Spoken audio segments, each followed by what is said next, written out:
Right now, Election Day is coming closer and closer to an end for the Georgia general primary. And you know what? It was a beautiful day out there to get out and cast your ballot. We saw a lot of people at the polls. And if you haven't voted yet, you still have under 2 hours, just a little under 2 hours to make your voice heard in some key races that could have a really big impact on your community. So far, so good. That is the word from the Secretary of State's office when it comes to today's election.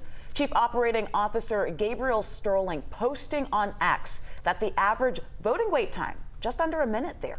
And tonight we have team coverage looking at some of the top races we're watching. 11 Alive's Christy Diaz spoke to DeKalb County CEO Michael Thurmond, who is leaving office after 8 years. And tonight, if one candidate can win enough votes to avoid a runoff, then a new CEO will be elected. But first, let's get out to 11 Alive's Karis Belger in Fulton County, tracking a race that people not just here, but across the country that are following very closely that race for district attorney. Karis, what have you seen and learned today? Well, I've spoken to a number of voters at different polling places in Fulton County. I've heard from some staunch supporters for Fulton County DA Fani Willis, but some other voters have alluded to supporting her Democratic challenger instead. Two names are facing off for the public's vote for the Democratic nomination for Fulton County District Attorney, Fani Willis and Christian Wise Smith. Now that I am seeking an office like this, and now that I have the experience of being a prosecutor for 7 years, I think I see the justice system in a very unique way. Smith sat down with 11 Alive's Jennifer Bellamy 3 weeks ago.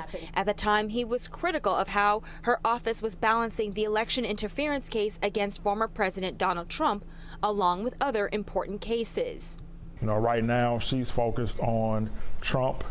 And rightfully so, but that leaves so many people in Fulton County vulnerable. While those heading to the polls had opinions, May the best man win. They kept them close to the vest. Or woman.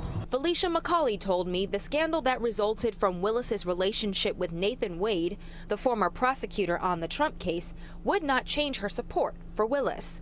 I have nothing to do with her personal business. I think she was doing pretty good prosecuting. And Willis herself seemed determined on an interview with Rachel Maddow Monday night.